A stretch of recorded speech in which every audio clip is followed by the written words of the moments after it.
this way.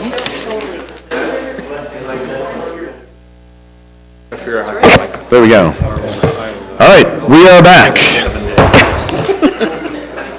We'll move on to item number 7. This is a public hearing, a possible legislative recommendation for rezone R1-9 to 9 for the Christensen annexation located approximately at 7632 North, 9550 West, east of 2300 West. Scott Carlson is our applicant. If you wanted to come forward and join us, you can, and we'll turn the presentation over to Kimber. Okay, so hopefully this all looks really familiar. This is the next little piece of what we've been calling the Pirelli annexation over between Saratoga Springs City and Lehigh. Here you can see the location in the blue dot approximately. So this is the graphic showing the various annexations that are going on in that area. We have the McLaughlin and Noland annexation, the Allen and Pirelli, so purple is Pirelli, green Allen, S5 ranches, the county road. The one piece that was not included in the last meeting is the Christensen parcel right here. That had missed the cutoff for public hearing noticing, so is going through the process a little bit behind the others. All of these annexations are tentatively slated to go to the council for the annexation portion and the rezone towards the end of June. So June 20th if you get any questions. So what we're talking about today is just the Christensen piece. However, it is part of the overall concept plan for the combined Christensen, Pirelli, S5, and Allen properties. So this is the annexation boundary. Again, we're looking at this little piece up here. They're requesting the R1-9 zone, so 9,000 square foot lots minimum. Possibility for some larger. This is the original concept plan that you saw, and then this was the revised version incorporating the Christensen, S5, and Allen properties. Again, there's some lot size increases through here as they go through the actual subdivision process.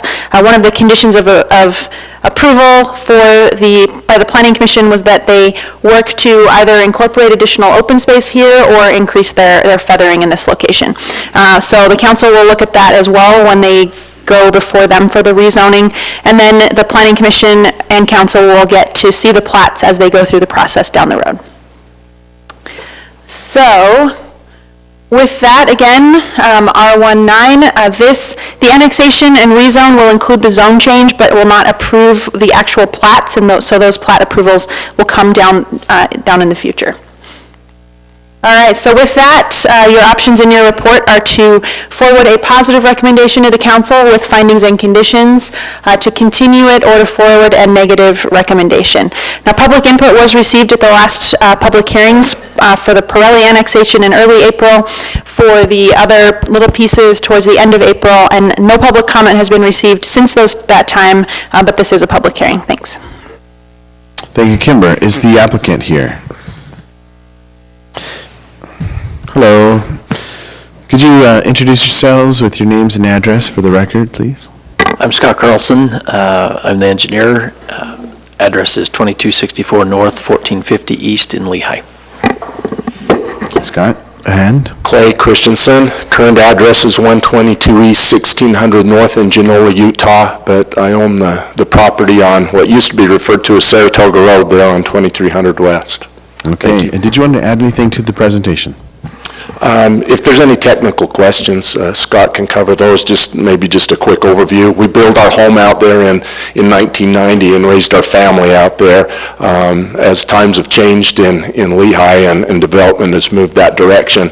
After the Edge Homes development to the north and to the east of us, a lot of the activities that we enjoy and are involved with, the agriculture activities, are a bit inconsistent with what was taking place around us. And at that time, we chose to move, which was a difficult choice for us. We've lived in this area for 35 years, and so that was a difficult choice for us. I still work in this area and drive up here every day, but just feel that it's time to make a change there. My daughter currently lives in the home, and we're just requesting and appreciate the opportunity to make that request to have the same zoning consistent with what's been approved to the south of there. So thank you. Thank you, Mr. Christensen.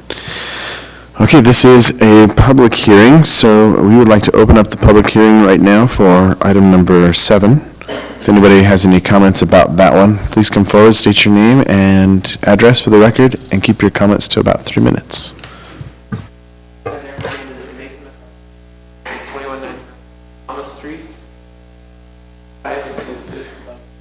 Property. Oh, thank you. Do I need to repeat that? All right, so Nathan MacArthur, 2199 West Thomas Street, Lehigh.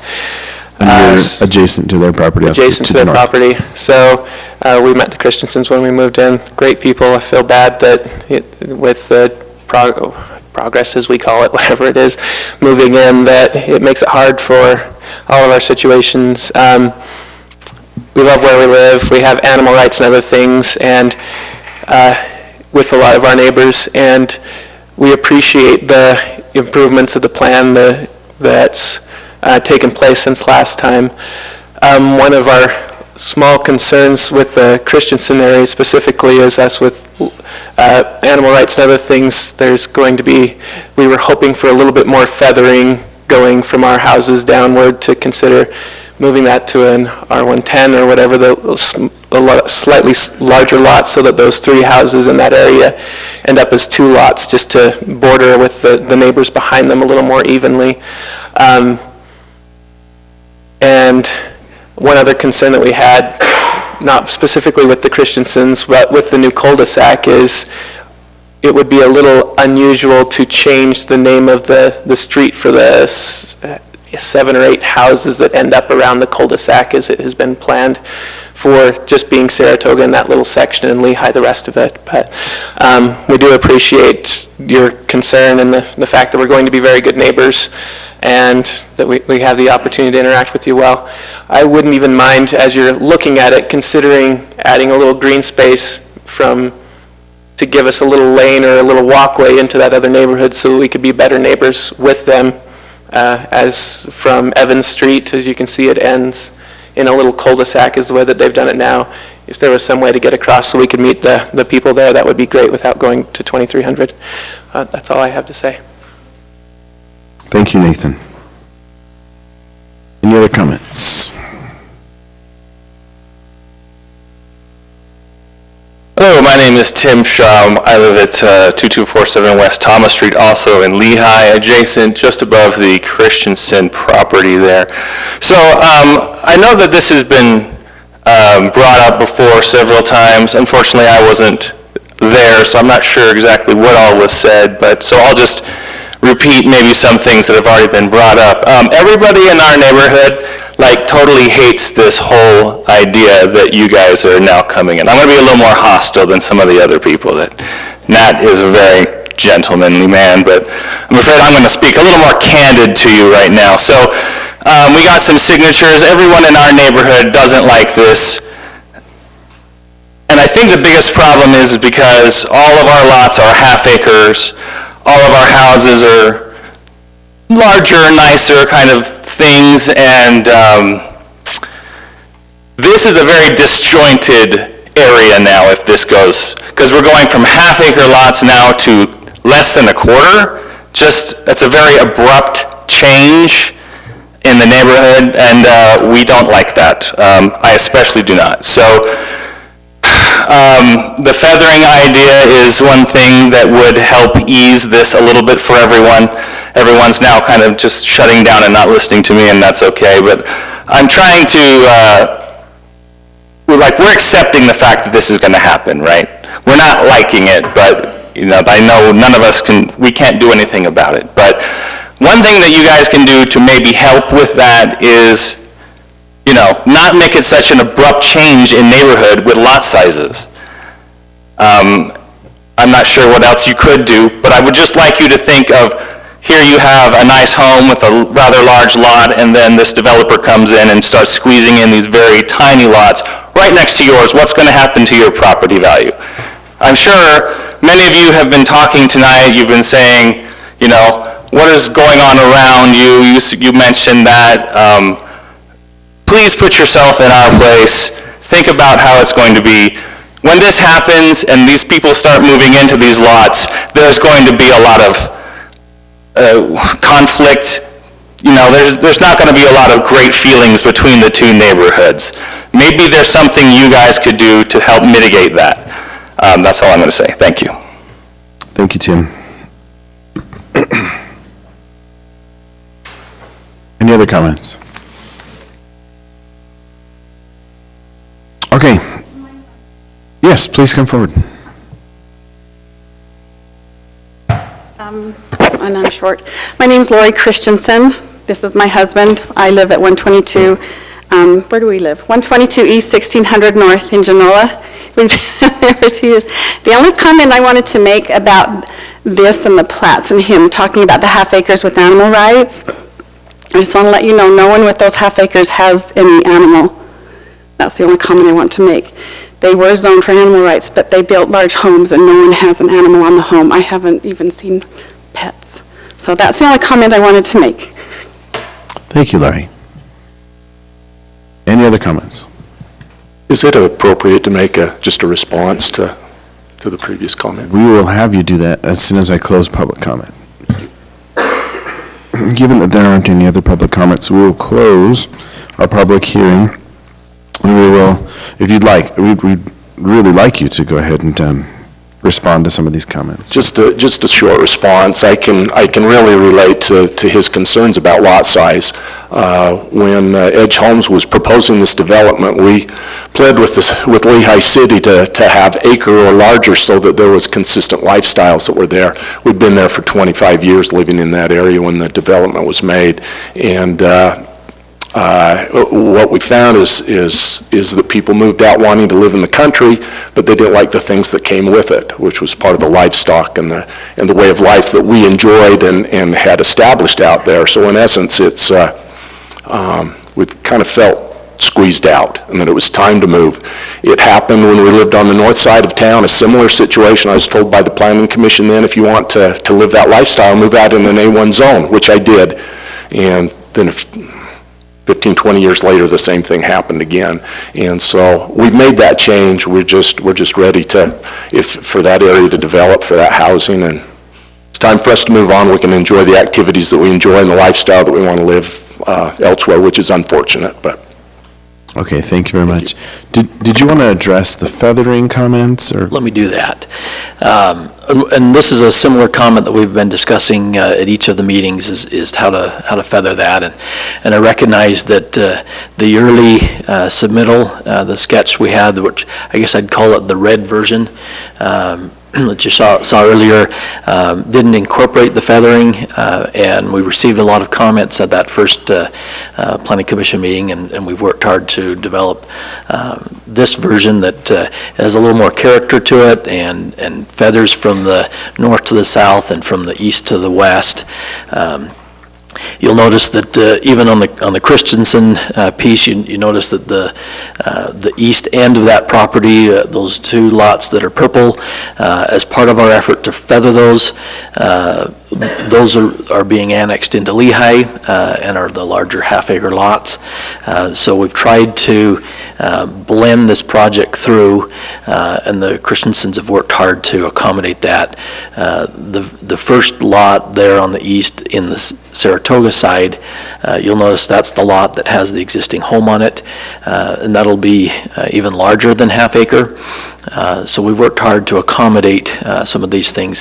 One of the things about the zone for Saratoga, difference than the zone for Lehigh, is related to open space. Saratoga and this R19 plan incorporates common open space to be shared by everybody. This project, this zone requires a minimum of 10% equivalent open space, which tends to make it a little more than the 10%. In the Snow Springs subdivision, the zoning there didn't require 10% open space for common open space. In fact, there's about 2%. There's one little half-acre park up on the north end of that subdivision plat, and so it's not the same kind of a project. Everybody there has open space in their backyards. This zone has open space common and shared, used by the community rather than held private in somebody's backyard. As we look at the Snow Springs, those are half-acre lots. There's only one lot in that whole subdivision that is less than half-acre. However, right to the north of it, they're all a full subdivision of quarter-acre lots. And I'm hoping that the comments shared tonight were really a venting of frustration, and there won't really be animosity between neighbors. And I suspect that there probably isn't a lot of animosity between the neighbors in the Snow Springs subdivision as opposed to the subdivision that's existing to the north of them. They probably get along quite well. And I suspect that we'll be good neighbors with this project as well. One of the questions that was brought up earlier was about the south end of Evans Street. You'll notice that there's a lot and that road just ends. We had that discussion at the last meeting. In fact, the neighbor that lives right there at the end of Evans Street was thrilled to death that we were no longer running that road through, and it would not have traffic running through that way. So I suspect everybody has a desire for how you'd like things to be done personally. That neighbor was thrilled that we were not going to have traffic running past his house. So I think this helps us to blend, and by adding that larger lot right there at the end of Evans Street, I think it fits in with the guidance received previously for feathering and blending these two neighborhoods together. Okay. Did we want to have any other comments from the city staff about the public comments? Just one quick comment. This layout is not fully final. There are certain code requirements that will be vetted as we go through the process. And, one of the comments that was made was for a pedestrian connection, and that actually may be something that the code requires. We'll have to look at it a little closer. But if there's a block length over 800 feet, then between intersections, then it is required to have some sort of pedestrian connection. So that may be something that we look at, and it could be just shifting things around a little bit, but it isn't final, and we're taking all this input as well as the code requirements, and we'll work through it with the applicants. Don't we have some kind of code that talks about properties and feathering? We do have something that talks about that. We do, yes. That's for the council when determining rezones. And so for them to, there's something along the lines of a 20% reduction in densities. And again, it's for the council, it's advisory with rezones. Okay. Do we have some other comments over here? Yeah, there was a question about the name of the cul-de-sac and changing that would. I think he's referring to the south end of Evans Street. Oh, So maybe you addressed it by saying that it's just going to be closed off and. Right. Okay, then let's open up this discussion to the planning commission.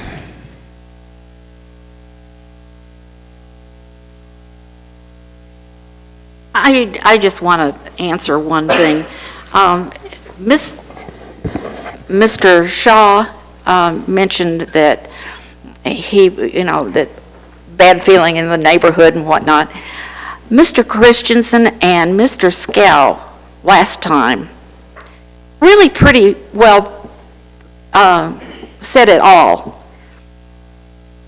Those of you who live in the edge homes, and I don't know if you're in an edge home, but those of you that live there drove these landowners away from their land that they bought to use for agricultural purposes. And all of a sudden, there are people who have come in with smaller acreage, and now the ones that drove them out, are trying to dictate what they do. And that's just not the way it works. You are the cause of them changing what their land is being used for. So I just want to bring that up because there's always two sides to the story. Thank you, Commissioner Steele. Anybody else?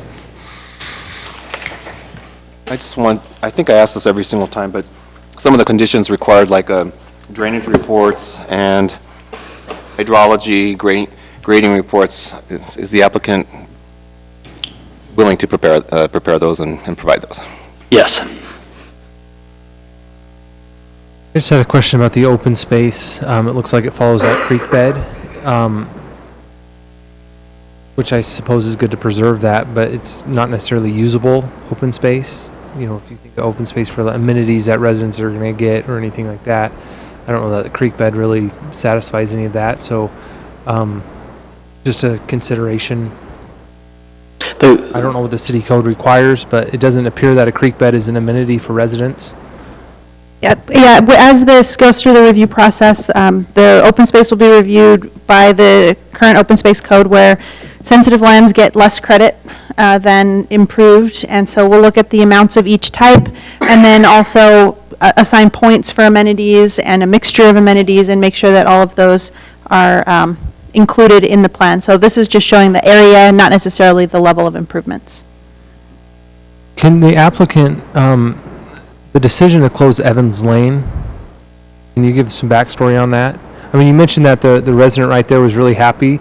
I wonder how the resident 2 doors to the east feels about Evans Lane being closed. I mean, they're going to capture all that traffic, so they may be happy, but 2 doors east, they may not be so happy. So what is the backstory on just shutting that down versus connecting it? If you remember, in the first time we came, there was a lot of discussion about not having just straight roads, and bringing a little more character into the roads and a little less. I think they referred to it as cookie cutter. Those were some of the comments received at the first meeting, and so we worked hard to not just have every road connect to every other road, and to minimize some of that, and to focus on how all of the traffic would run through. The traffic that we'd be looking at in this Evans Street, or I think Cox Street was that connector road in between. What we're really talking about is the traffic from Snow Springs subdivision, right? And are they going to be headed south to cut through this new subdivision to get out to Redwood Road, or to Saratoga Road? So I think there was a different question to really ask. Are the residents of this new subdivision going to be happy with traffic coming from Snow Springs subdivision? The answer to that is we want to maintain some level of connectivity. That's an important value in the city, and so there is some connectivity. There's one road that connects between the 2 subdivisions. So we'll minimize that. What is the means of ingress and egress on the southwest or southeast subdivision? They come off of that road to the south, 145 north. With future planned connections to the, I mean... Right, so they would also connect to the east. So there's 2 stubs provided to the east for them to tie into, I think it's Webb's and Cook's.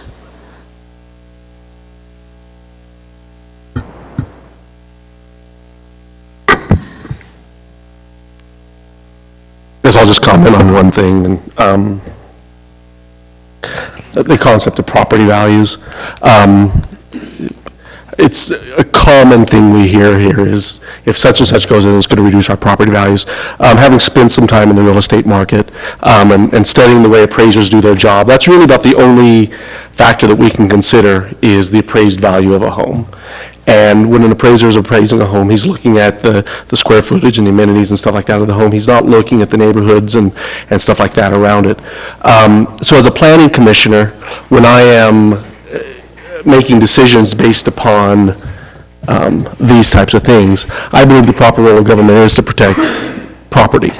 I believe it's the proper role of government to protect the Christensen's property rights, as well as the proper role of government to protect the surrounding neighborhood's property rights. And the only way I can really judge whether or not something is egressing and reducing property values is by looking at appraised value.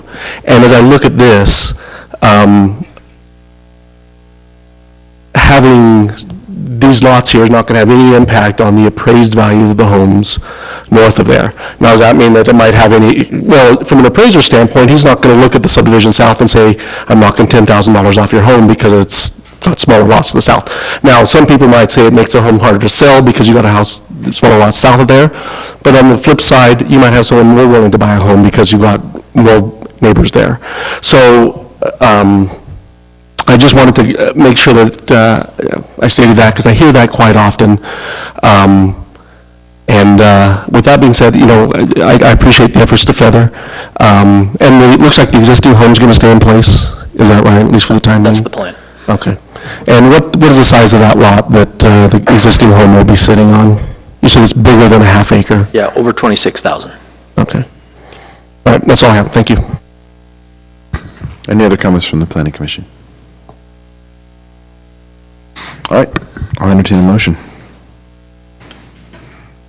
I move to forward a positive recommendation to the City Council for the Christensen annexation rezone to R19 as outlined in Exhibit 5, with the findings and conditions in the staff report dated May the 11th, 2017. We have a motion. Do we have a second? Second. I have a second. Is there a question on the motion? All in favor? Aye. Any opposed? Motion passes unanimously. Thank you very much. All right, item number 8, business item. Administrative feedback on a concept plan for Fox Hollow N4 located approximately 3100 South Redwood Road. Doug Towler is the applicant. Turn the time over to Sarah Carroll for the presentation. I just need the pointer. I guess I don't want to do that. I guess I want to do this. Okay, so Neighborhood 4 is located in the Fox Hollow development.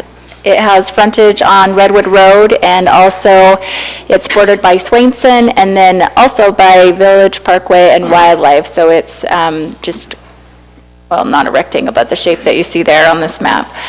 There are 2 zones in there. All of Fox Hollow is zoned R3 PUD, but within that PUD, they're allowed several different levels of density. Neighborhood 4, under the existing master plan, is allowed 15 units per acre. This concept plan has, I believe it was just under 6 units per acre for this particular phase. However, the proposed amendment that the council will hear again next week has a request for 9 units per acre for neighborhood 4. And then there also is a requirement for commercial in neighborhood 4, and the Planning Commission had discussed that at a previous meeting and recommended approval, and then that went to City Council, and the council didn't fully support the proposal. So right now, what the council will see next week is just a request to transfer some of the open space and reduce the density in neighborhood 4 and leave the 20-acre requirement for commercial, and then they'll revisit the commercial request at a future date. So what you see here is the proposed concept plan, and the staff report lists the exact number of lots. This particular plan will be small lots. I think the smallest one was around 3,600 square feet, and then it goes up from there. There are variations being requested. Oh, I'm sorry, there's also a convenience store. However, there's not enough information to do a full concept review of the convenience store at this time. So there's a comment in there that the convenience store will have to come back through a separate concept plan application. So what they're really looking at or asking for review comments on right now is what you're seeing here is a residential portion of the development. And there's 2 owners in here, so this isn't all of neighborhood 4 that you're seeing. This is a portion of neighborhood 4. The variations would be related to frontage, lot width, setbacks, etc. So this slide right here has a typical lot detail and outlines the request. So you're seeing a 20-foot front yard, a 15-foot rear yard, and then 5-foot side yards. And then the 20-foot corner side yard is what we already have. A typical lot is 40 feet by 92 feet in this development. And then this particular table here outlines the total and then the separate requirements for the ownership. So what you're seeing in the concept plan is owned by Cardinal Land Holdings, and the SCP Fox Hollow would have to do their own concept plan in the future. And then here are the staff, the staff recommendations so far. So there's some number discrepancies in the table, so they would just need to correct that.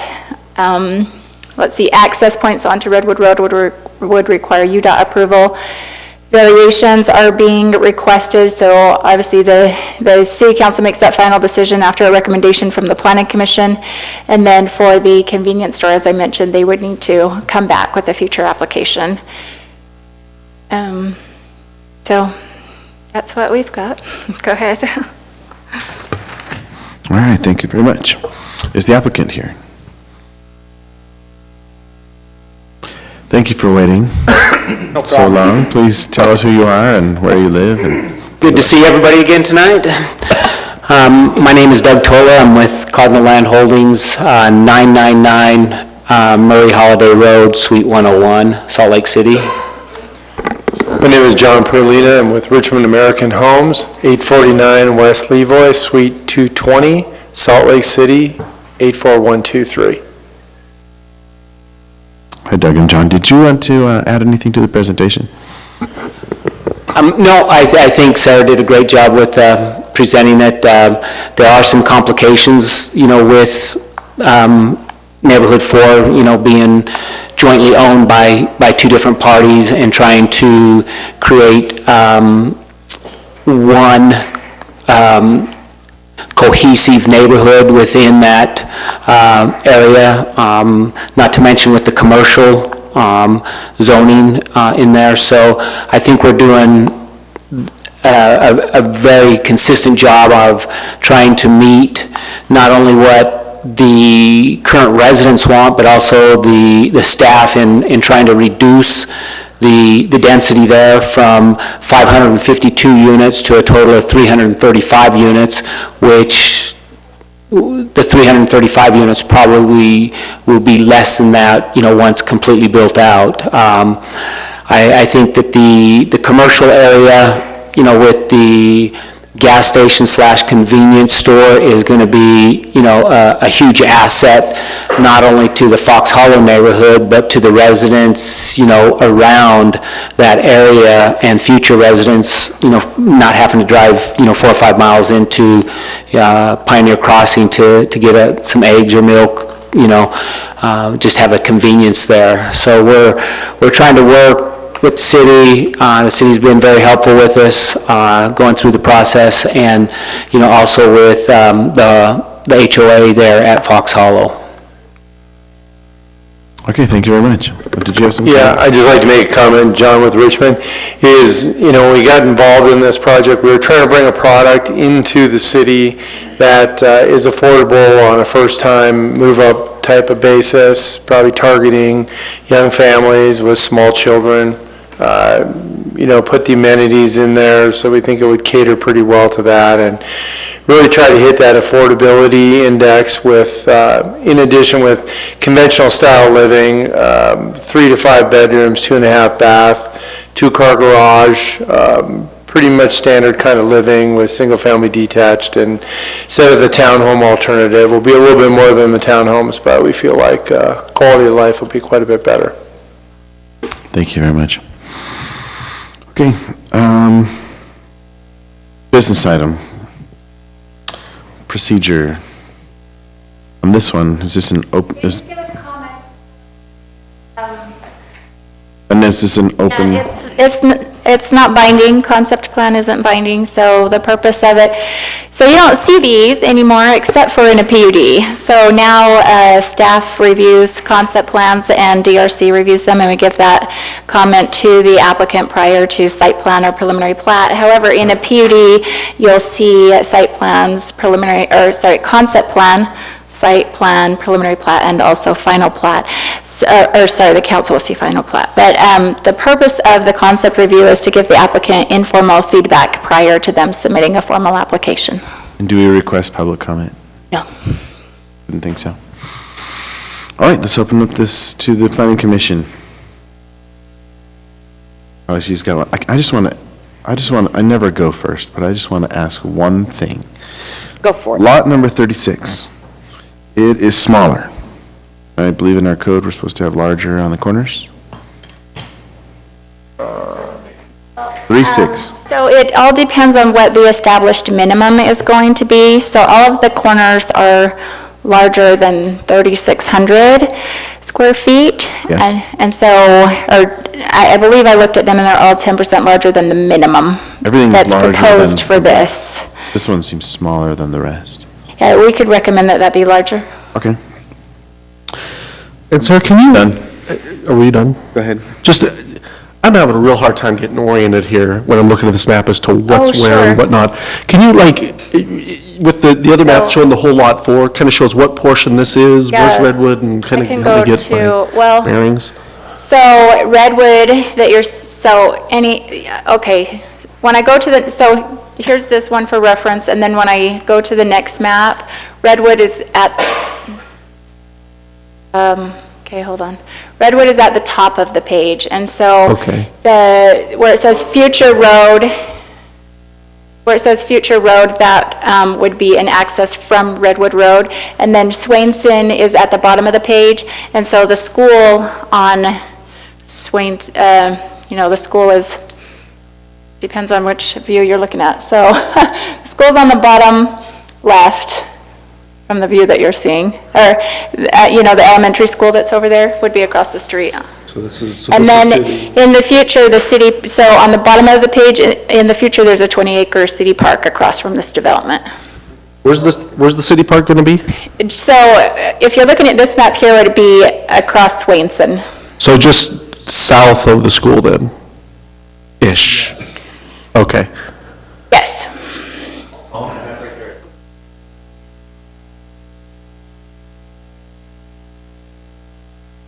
Right, so their development agreement requires 20 acres of commercial, and it requires 5 acres of regional commercial and 15 acres of neighborhood commercial. So, and the only use they have figured out right now, or potential use, is the gas station. And so since they don't have other uses, they just blocked out the area that could be for commercial. And if I've got my bearings right here, it looks like the gas station would technically fall in outside of that commercial zone. Okay, so here's right? another tricky thing about the development agreement. So we have these zones designated in the corners on our zoning map. The language in the master development agreement says that the commercial needs to be in the vicinity of neighborhood 4, and neighborhood 4 is everything that you see outlined with the dark black line. So they can have the commercial kind of wherever they want within that. Yeah, and the reason that they're proposing the gas station in the center is because on the corners that you saw in red on the other map, there's large regional detention basins in both of those corners. And so rather than relocate these extremely large detention basins that, the whole development has been planned to flow to those points, they would like to put the commercial in the middle. Okay, so there's going to be, pretty much the main commercial area, the plan is going to be between this neighborhood and Redwood. Right. Correct? Right, and so in between, so what you're seeing in red here, it would actually be in the middle of that, next to Redwood Road. Okay, and the parts that are owned by the other company, are they to the north, and then also including the detention basins? So it's part of the red, it's the north, not quite half, it's less than half, so the north maybe quarter or third of this this site is the other landowner. Okay, and If you look at the map, there's a black diagonal line going through neighborhood 4. That's the boundary line between SEP and Cardinal. Oh, okay. All right, perfect. And so does this plan that we're looking at include some of that southern red regional commercial area? Well, what it does is they're showing, so where it says open space detention basin, that would correlate with that red that you're asking about. Okay. And then and so that other area that's kind of open just to the north or just to the east there, where the convenience store is, but all that open space, that's going to be future commercial at some point, once you get to that point. Right, so the white space that you see around the convenience store would be future commercial, and then, right, and then the other corner has another detention basin. All right. Kimber, is it possible to bring this up on Google Maps? I'm having a hard time with perspective. You need this? Oh, sorry, it's right here. Your other mouse.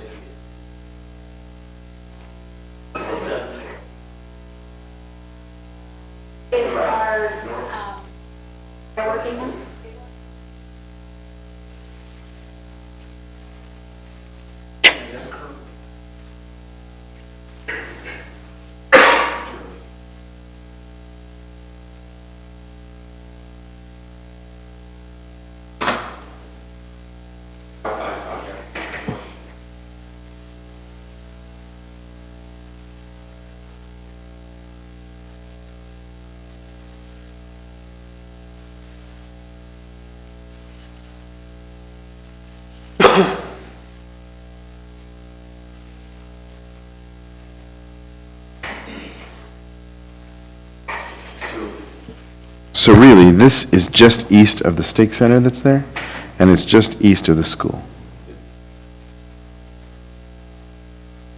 Yeah, but it's east on...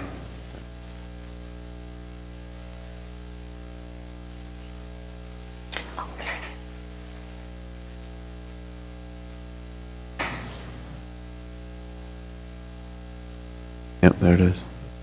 And so that big open spot just to the west there, that's going to be the city park? Right. Okay. What's the timeline on that? We don't have a timeline yet. It's 20 acres, so it'll be a costly park, and right now the sports park is the priority. So the sports park is a priority, but also we're not obligated to build the park until a couple of conditions are met. First, there's a lot of dirt on it that needs to get removed, which we're working with them on. And then second, there's a certain number of homes that need to be built in the neighborhood before we're obligated to have the park constructed. So we're kind of watching both those factors. It is in the pipeline. It will be in the next several years, but right now our priority is on the sports complex in the next 18 to 24 months, and then this could be one of the next parks that would be a focus for us, but it will be contingent on a lot of items. Where's the closest park to this neighborhood? It's not too far, is it? It's just north. There's an HOA park. There's an HOA just up at the top of the hill. Right there. So you've got several parks, HOA parks in the area, and then the marina's about 1.5 miles south of the stake center. So kind of ties into my one real concern here, and that is you're targeting this for young family with kids, and you're not going to have much of a yard. And so someplace for the kids to go to play is going to be big, and having that park is going to be a big part of that. But if it's, if you're building now and it's 10 years before you get that park, essentially we've got kids breaking windows and spray painting vans and playing shot all over the neighborhood. Or playing in the dirt. Kids don't do that. Yes, they do. They love it. But they're also, and you can't really see it on here, but if you zoomed in just south of their development, there's actually a green space that goes from Redwood Road all the way up to Swainson, and all of that is open space there as well. And so that's, it's not programmed open space, but you get a lot of sledding in there. You've got, is that the detention basin kind of area? Detention basin, yeah. I mean, it's manicured, and we mow it and take care of it, so. At least they could play some football or... There's, yeah. It is. It is grass. It is grass. You can see it right there.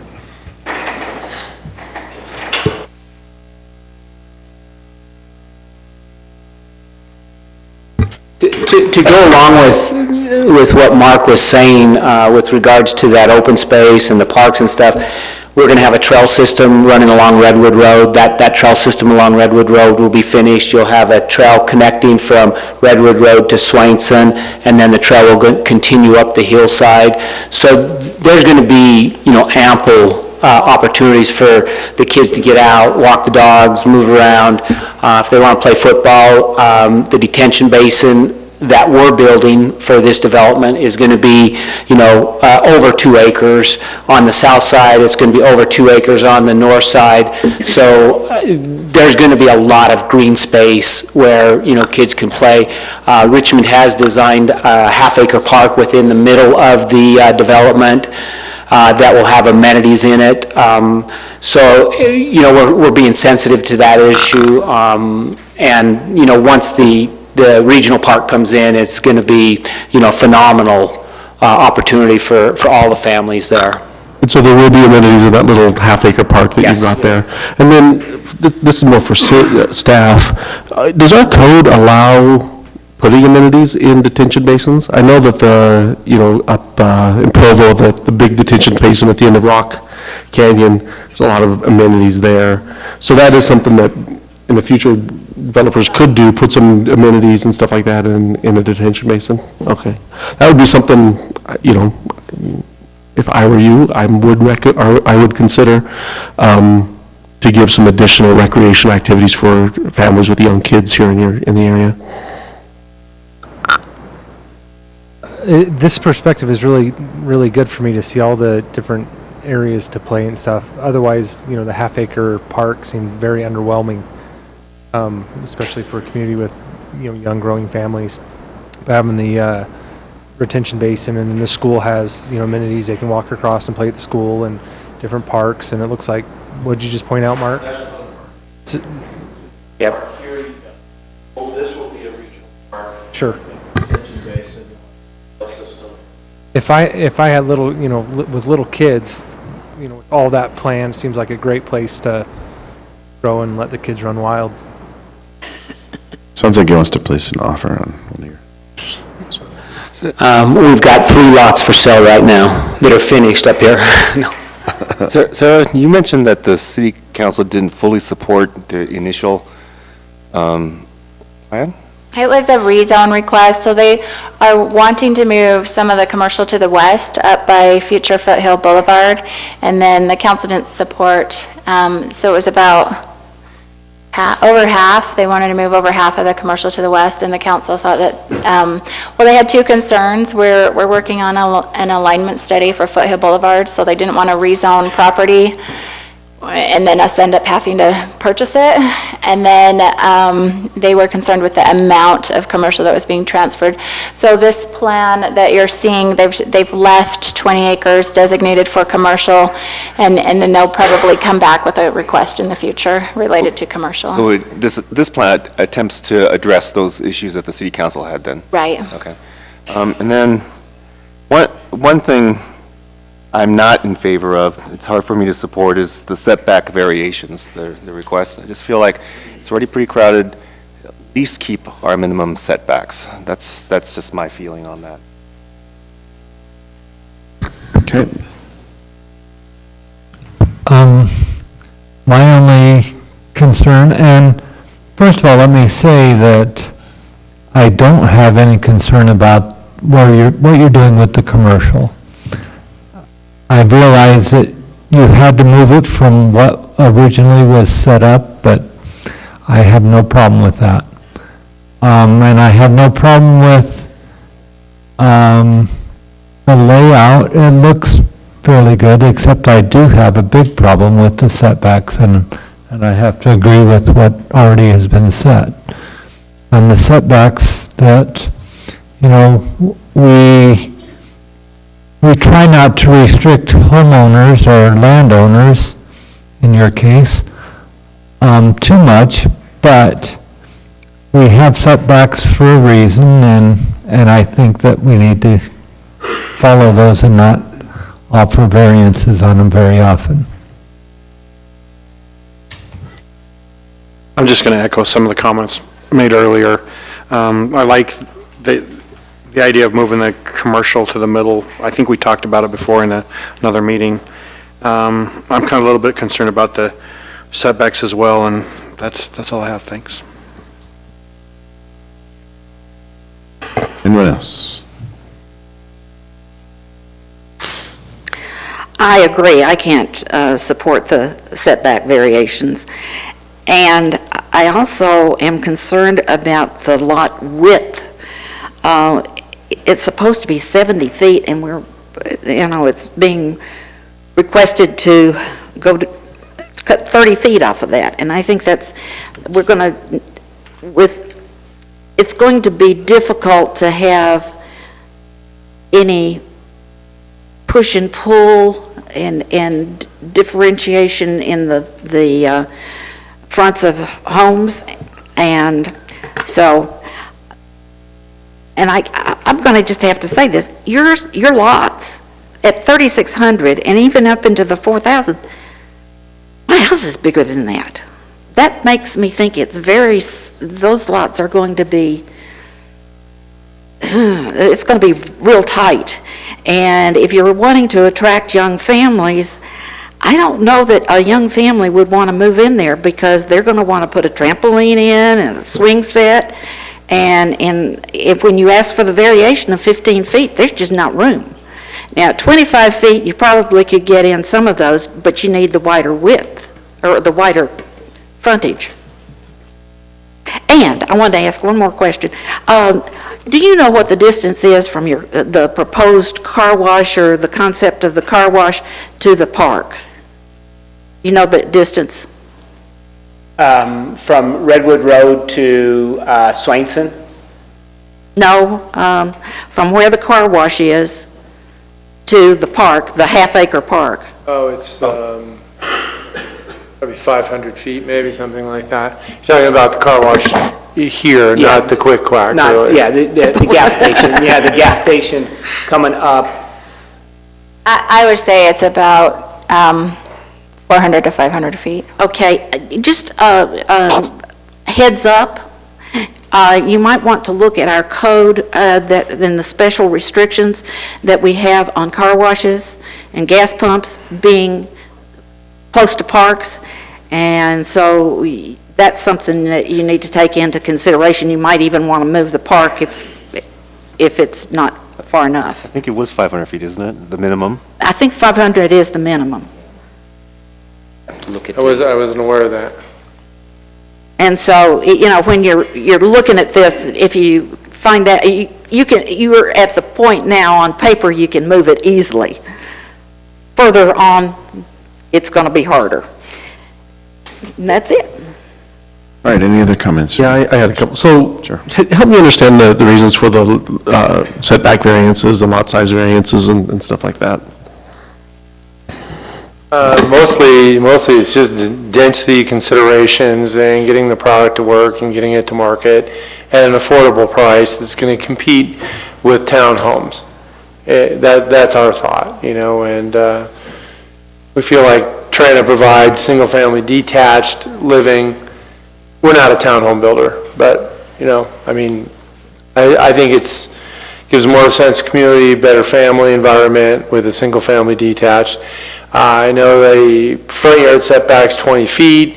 It meets the minimums to park a car in your driveway, plus every house will have a 2-car garage and stuff. And we feel like a 15-foot backyard, although it's small, it's still your own backyard.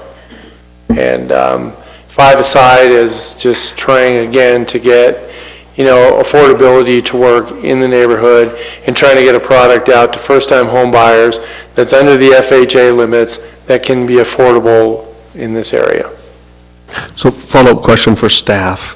So I know there was a give and take because they were allowed R10 essentially, and there was a give and take as far as less density in exchange for less open space, if I understand that correctly. Is there any way to do like a calculation as far as, how many units they would have got had they gone R10 with the open space versus how many units they're getting now without the open space? Because I'll tell you kind of where I'm coming from. If you gave up units in exchange to kind of reduce density and get to single-family homes and stuff like that, I'd be much more inclined to go with you and, hey, you've reduced density, which is something our city's begging for, and if we have to reduce some setbacks and stuff like that in order to make that happen for you, I can support it.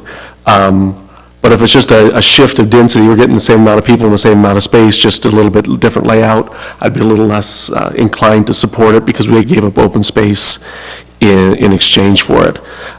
So Kimber, do we have any idea on that? Yeah, comparisons like with the open space, what they would have been able to get versus now? Well, I can just touch on what they were allowed. So the master development agreement would have allowed 15 units per acre, which is usually our townhome developments around here are between 10 and 15, 10 to 15 units per acre. So with that density, they could get townhomes or possibly stacked developments. So the Hillcrest condos is an R14, our apartments here are an R18, and then some of our townhomes around here are 10, which is 10 units per acre. And so with 15 units per acre, that's what, then the open space would then be spread throughout the development. And so instead of having common area open space, they wanted to transfer some of that and then have the little park and do single-family lots.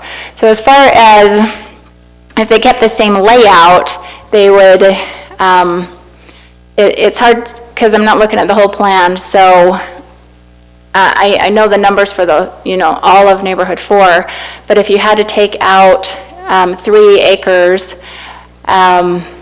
and the park there is the park in the middle is a half an acre, that kind of gives you an idea. You'd have to multiply that space by 6, and so you'd probably lose a third of the lots that are there. Able to get them much tighter packed together. Yeah. And set, and so.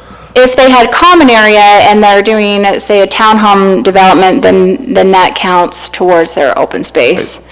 And so you do get more units, you just share your open space rather than having yard space. So with let's say an R15, if they're completely sticking to code, how many actual units do they typically get per acre?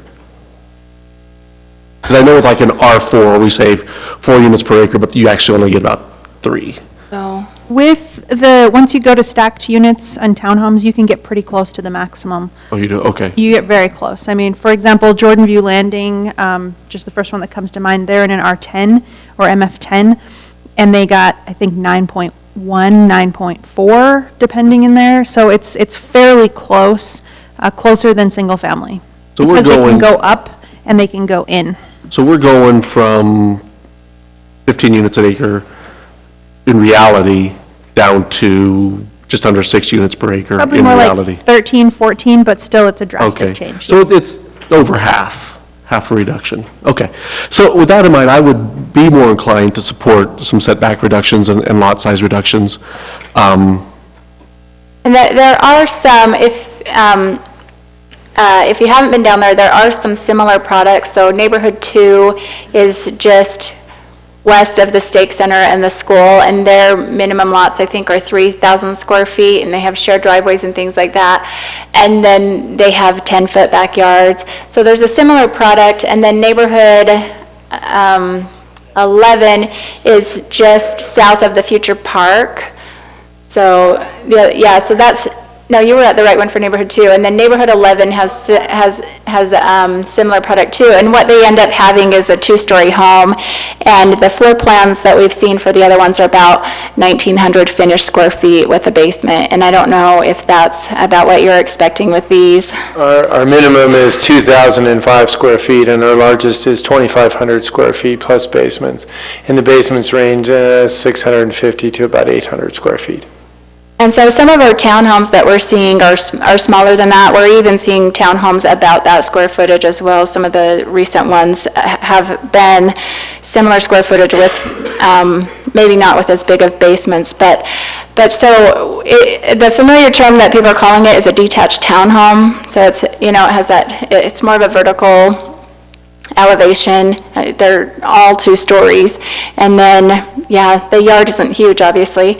So 10 to 15, in neighborhood 2, they're 10 feet deep, but, and I don't, if you get a chance to go look, if you haven't already, it'll just give you some perspective.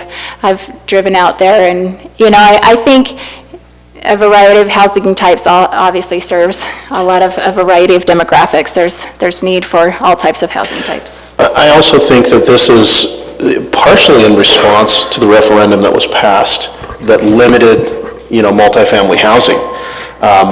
This is like the next logical step for a housing type because there's not the townhome product. I mean, it's fallen out of favor in our community, and so this would be a natural, logical step to have, the small lot. So it's single family, but it's certainly detached. So I do actually live close to this, and the people that are moving into this really like this housing product. Not everybody likes a big yard, and this gives a lot of house for a smaller yard, and it seems to be meeting the need in our community. Well, and again, we had this discussion for a previous applicant a few weeks ago. I don't have any problem with the density. I don't have any problem with the product. I agree with all the comments about we need this kind of, it's part of the whole life cycle and all this. I just don't see why we keep granting variations of setbacks.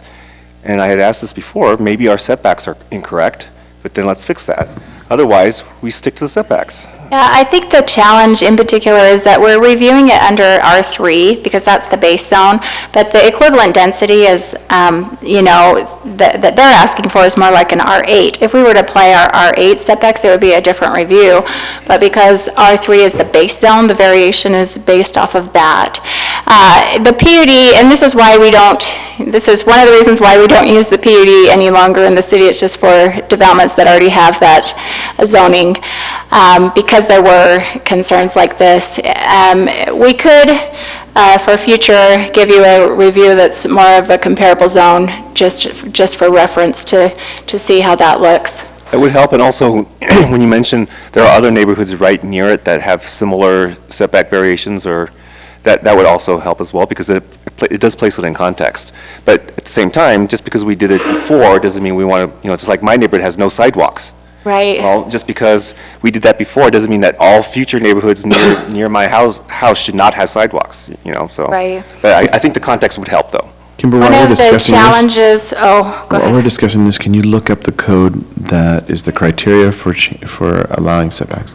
Sorry, go ahead. Sure. One of the challenges we face with Fox Hollow in particular is that, you have the R3 PUD overlay, and so the R3 is the base zone, but then because of the PUD, different phases have different densities, and there's language in there that says the city can't prevent them from having the density that's assigned to them. And so they don't necessarily have to propose this product.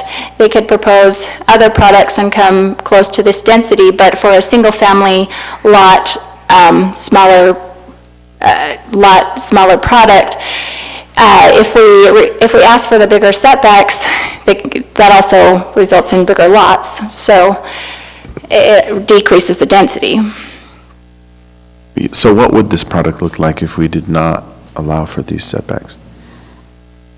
So their homes right now, the lots are 40 feet wide, and they're proposing 5-foot setbacks on each side, so the home would be 30 feet wide. So our standard is 8 and 12, so that these lots would all need to be 10 feet wider, and then they would all need to be, in the back 10 and in the front 5, so 15 feet deeper. So not quite double. So It would just decrease the size of the home. yeah. Did you find that code? Were you looking to see what the setbacks are in those other zones? No, what I'm looking for is the code that we use to determine whether we grant a setback Yes. exception or not. Okay, well, I was looking at what the setbacks were in the other zones, and if you were to apply an R3-6 or a multifamily 10 zone setback, those are 5-foot side setbacks, and then 20-foot rear as opposed to 25. Those are the standard. But in the PUD ordinance, It's in your staff report too. Yeah, it's in your staff report, The criteria 1907. for granting variances are in. 1907-07. I just wanted to pull it up so we're all looking at it. Variations from development standards. Wanted it on the screen. Oh, you want it on the screen, sorry. One sec.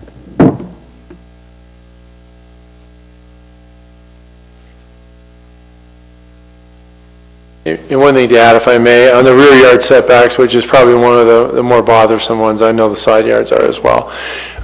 We are set around the deepest house, which is 57 feet in depth, but a lot of the plans in here are 52 feet, 48 feet.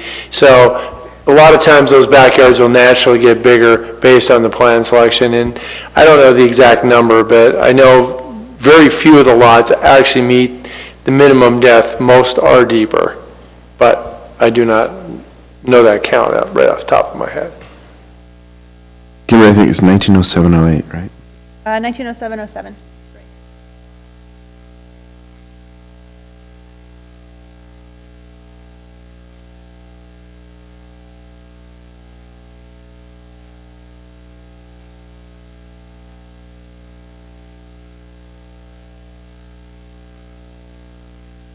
So the properties, you were saying that the properties adjacent to this already have some kind of variance? All of them have variances? See, why do we, so we're making an administrative decision based upon the code, but we were granting variances everywhere. I understand your concern. Well, and there's really... It's a little different. Right, I understand that. These variations are, so backing up a long ways, we have the Fox Hollow Development Agreement, the villages, et cetera, and its various iterations. Those development agreements approved quite a few subdivision phases, they approved densities, they approved some general layouts, they approved placing open space in central locations for that development as opposed to in each phase of development. That was done through the PUD ordinance, which is what this chapter is, 1907. 1907 is not applied to any future development, only to existing properties that are zoned PUD with some sort of approval. So these variations are allowed in order to have the developers get what was approved in the planned, in the PUD and in the master development agreement originally. So it's not a widespread, granting of variations all over the place.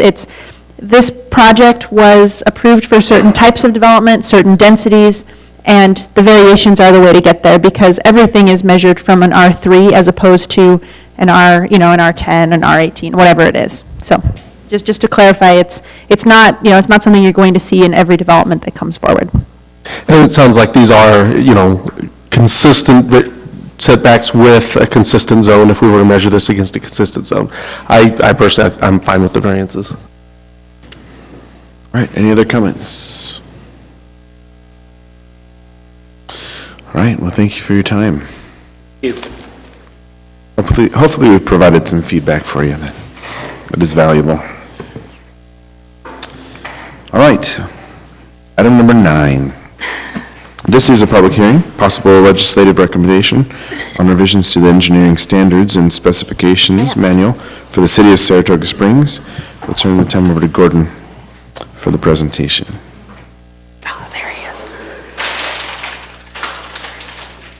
Hi, Gordon. Thank you. We're going to do item number 9, and we're turning the time over to you for the presentation on the revisions to the engineering standards.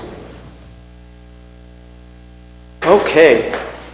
So if you think the rest of tonight was exciting, I'm going to save you from all that excitement. So we've got a stack of changes, and so that I can work from that stack and have a little more space, I'm going to sit back down.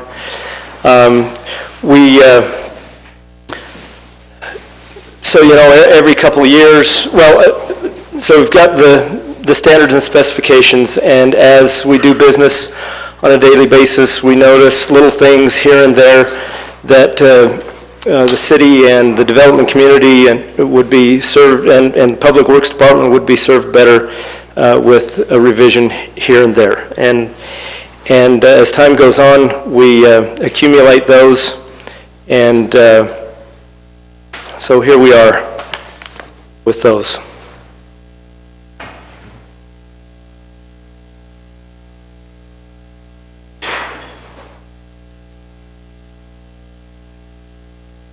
Chair? I'm not the expert of code amendments like Kimber. So I don't know how the commission wants to proceed, whether, we've got a stack of proposed changes here. So I assume just have all of these in front of you, and I would entertain questions as you fit.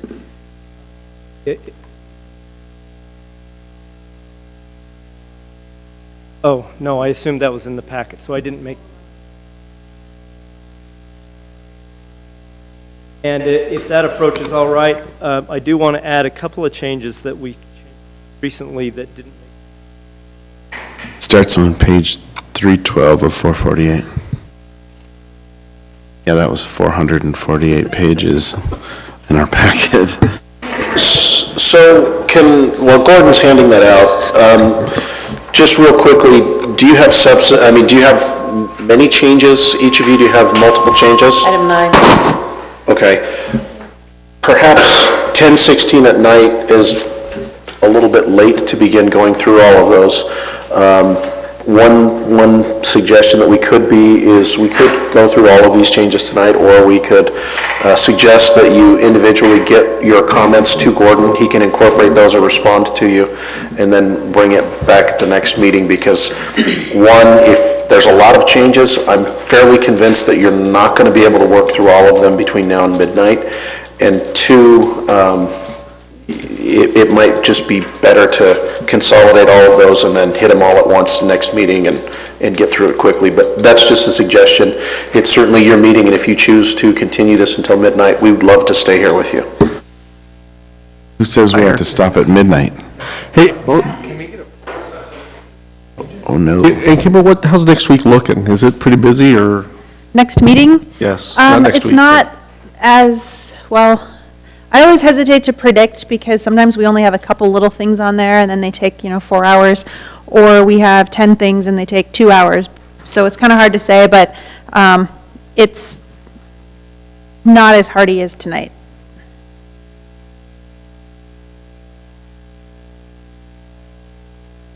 Most of my comments are just editorial, not editorial, grammar, or like words and that kind of stuff. It's like Spelled. What's that? Some of them are misspelled. Yeah, things like that. But I have some. I didn't have a whole lot of comments or questions regarding the actual changes. I read through all the red lines. I didn't read the entire text, just the red lines, and so I had those kinds of comments. It's one of the challenges I run into is I'm not an engineer. I run into that challenge too. Yeah, it's difficult, isn't it? I really don't even know what to say here. One thing I would like to kind of, and maybe not tonight, but at some point, the way this would be helpful for me is if you could kind of go and say, like, here's the major changes, here's why we did it, and here's what we hope to accomplish with it. It's kind of, because you say maximum depth of a detention pond shall be 4 feet. I don't know if that's way too much, way too little, or just about right, So that would be one way that this would make it more real to me, and that I would probably have some more constructive comments other than that looks like a lot of red. So we've had a couple thoughts about. I'd like to, let's see if we can't get some of the substantive tonight, and then we may have to continue even those. Might I make a little suggestion about, the corrections of spelling, this and that? I don't think corrections like that need to go before planning. Those are corrections we can make on. So just get those to me and we'll. Okay, that's what I figured. Right. Want me to start with the substantive? How long do you need? I don't know. Wanna give Depends us a on how long ballpark? his answers are. My questions are short. Why did you change the storm drain lines to be designed to convey a 10-year storm event rather than 25? So that's a general design philosophy in civil engineering world, that the purpose of underground piping is to get rid of quote-unquote nuisance flows, and that excessive flows can make their way overland. Okay, I've seen us have some rainstorms where I thought I was going to see fish coming upstream. So,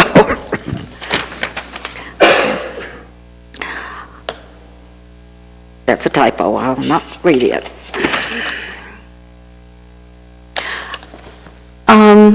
This is on 0500 design standards, and it's about the detention basins. And you've got somewhere, the maximum depth in detention ponds shall be 4 feet. Maximum depth. Now, that seems a little shallow to me. Yeah, in our neighborhood, the Yeah, flood went right over that berm, and that was, what, 15 feet tall? At least 15. And so I'm wondering, and if we have to have larger ones, then that's going to be a big footprint. We're going to have a lot of land taken up with just detention basins. What is the rationale to keep them at 4 feet? So right now, the standard, there is no depth, there is no maximum depth in the standard. So that's a typical number. There's no hard and fast rule. That's a typical number. It's a number that UDOT uses. Maybe we'd like to see some data, what's in the city now? Because I don't think I've seen a lot that are just 4. I've seen them where you can drive down into them. Yeah, for instance, Shea Park is like, it's massive, it's 15 or 20 feet. And what's the downside of having them deeper? Why would you say a maximum of 4 versus letting them be just as deep as they needed to be or whatnot? Typically, there's a talk about safety that fill up. We can leave it just the way it was. We didn't have a maximum depth before. There's a detention basin over there by the Stake Center where we go sledding. That thing's got to be 4 stories deep.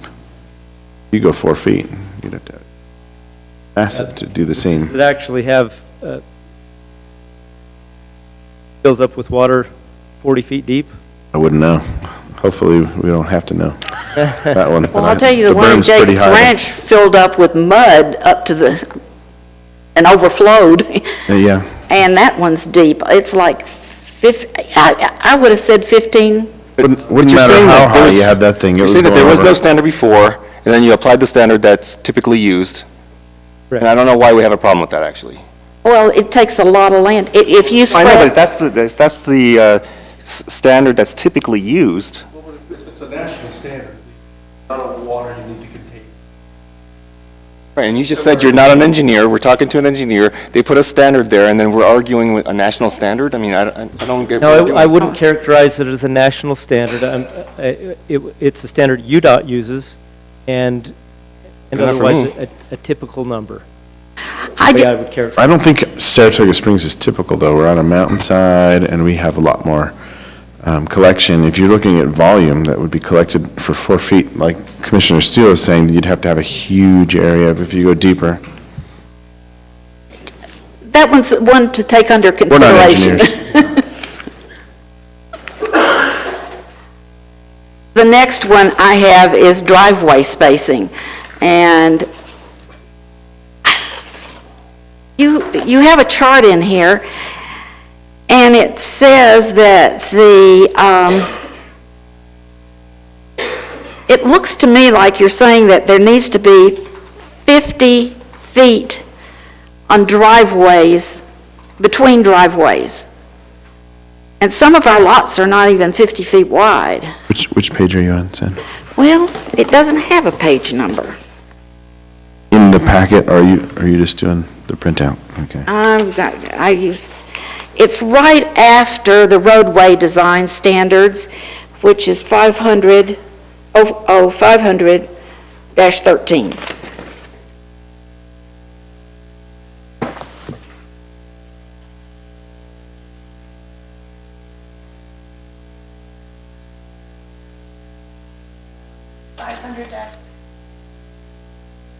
Well, There's no page numbers other than that.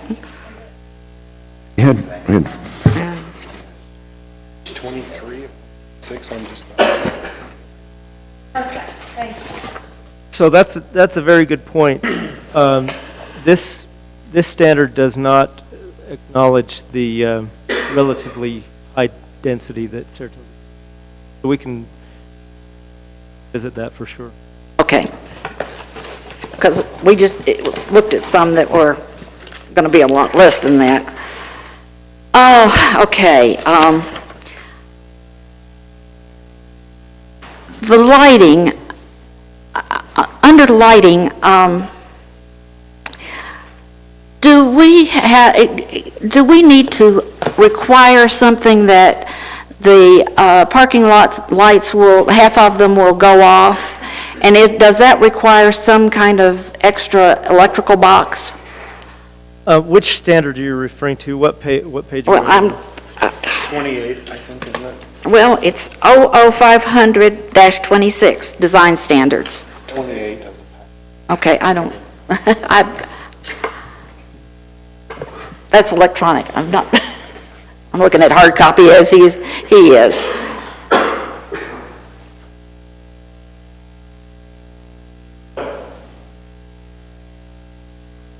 It's called Lighting Electrical Plan with Details Shall Include, and it says lighting locations and types, photometric plan for parking areas and open spaces, lighting details, phase boundaries and identification of what will be completed in each phase, and it goes down. And it doesn't, I don't see that we're asking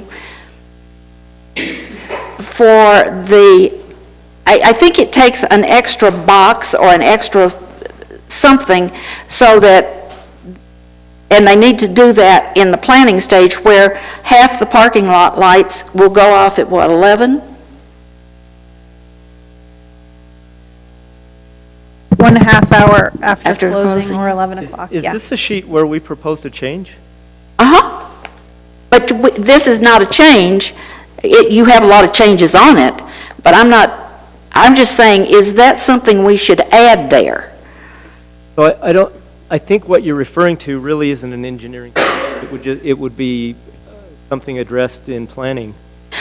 Well, it's addressed in planning, but you do the electrical. You look at the electrical But part in of terms it. of how that operates would not be.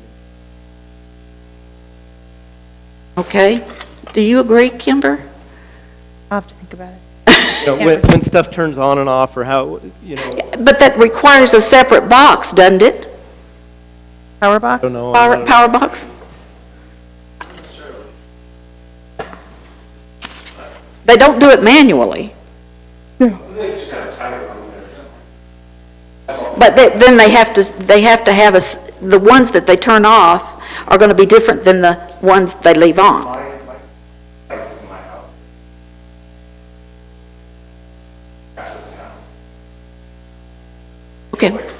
Okay. All right. And there's a misspelling on that one. Yeah.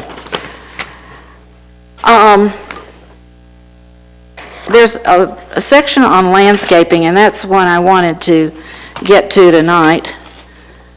One of my questions is, do you really go out and inspect each hole for a tree that's being planted before it's backfilled? Page are you? Not anything you know. It's 02726-8. It's in the landscaping. So this would be for, these sections are for public projects? Not commercial?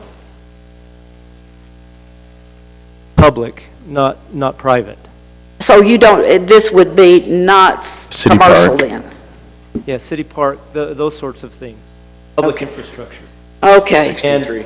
And in those cases, yes, our inspectors are checking those things. Okay. Then that may answer a lot of the questions.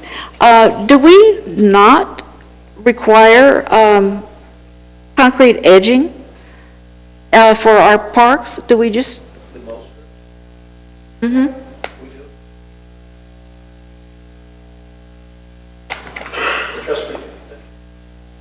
Okay,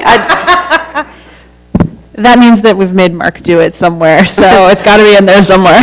okay, well, I have not found it in this, but it says landscaped areas that are to be covered with landscaping, bark, rocks, or other materials shall be treated with herbicide to kill weeds to control weed growth. And when I was reading this, I was thinking this is for commercial projects too, and we require, or the Land Development Code requires weed cloth. I like using them both. And I'm wondering, now, Mark, would you like to weigh in on that? On requiring them both? Or requiring weed cloth instead of? Bear in mind that these are for public projects, and so this is what our Parks Department is expressing.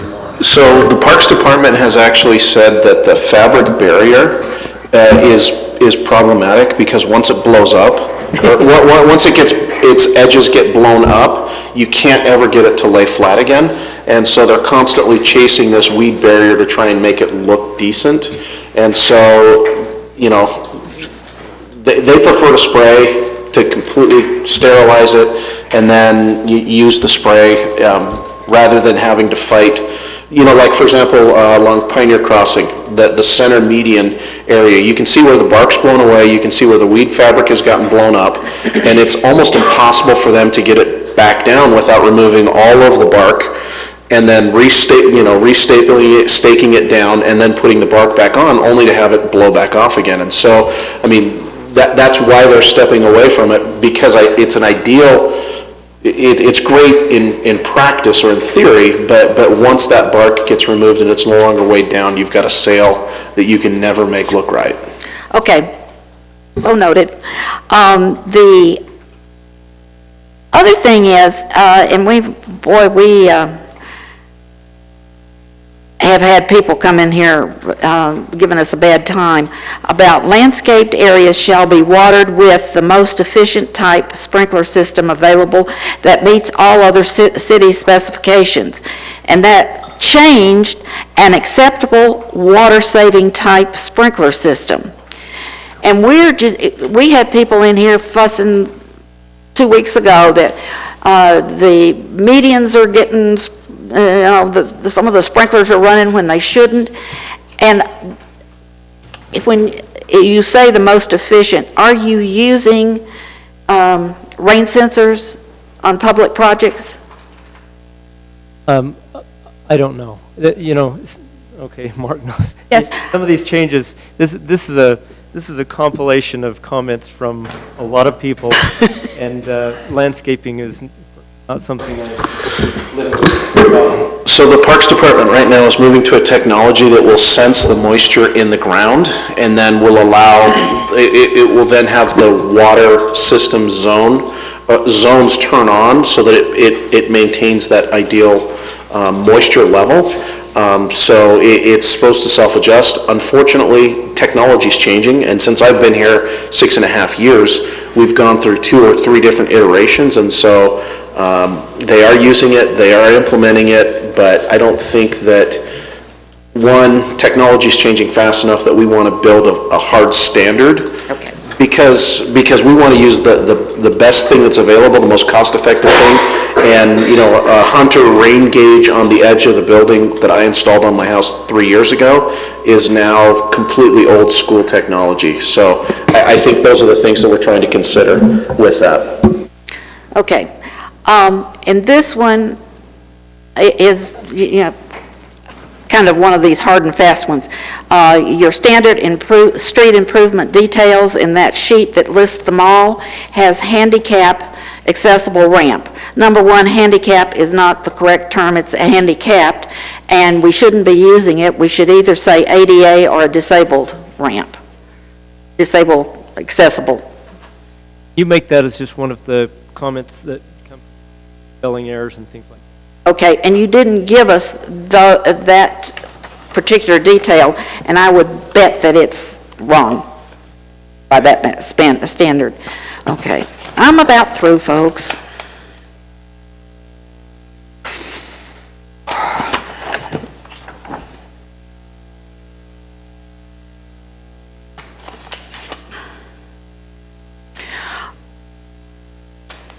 was looking at the detail of ST30,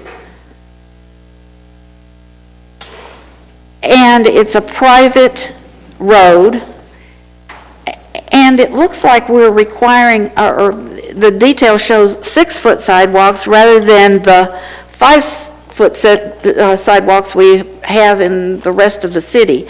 Is there a reason for that?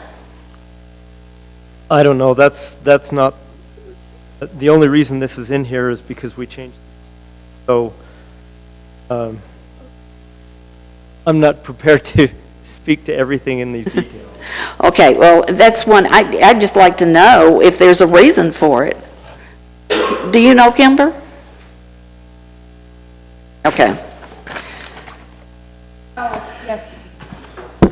Is it because they don't have a park strip? Yes. This is the one where, yes, so this is only for private streets. This was added in response to some of the higher density developments that we were seeing, where we have, let's see, the modified curb option. Yep, the modified curb option so that it's slightly mountable, and so that the sidewalk doesn't do this up and down across driveways. And so the sidewalk was wider because there was no park strip. Okay. I wondered if that might be it.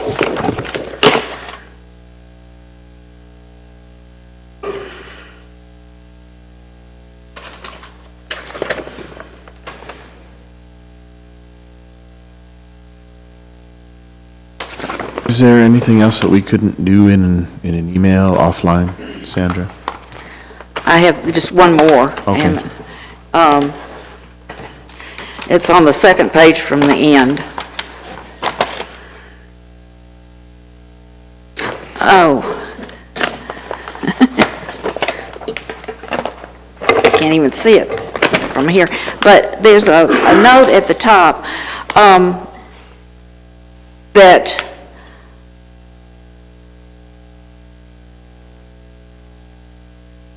all private streetlights shall not bear any sort of city identification.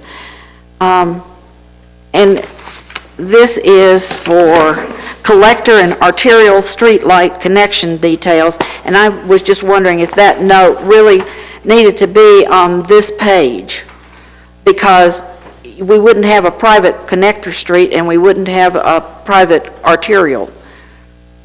Well, apparently the Public Works Department felt that it was necessary to make that clarification because of the experience they've had. I think that what that has to do is that if it has a city logo on it and then it breaks down, the city is getting the complaints about those lights. Oh, As for a- sure, I know yeah. that's exactly why, I just didn't know why Sandra's comment was as to the width of the street. Well, and it's the collector and arterial streets light detail, and I'm wondering if that's redundant. That's it, Okay, thank you. other than typos. You had one. I have three easy items, I think. And could these be done in an email? No. They're questions. The first one's on your definitions. Best management practice definition. See if I can get to that.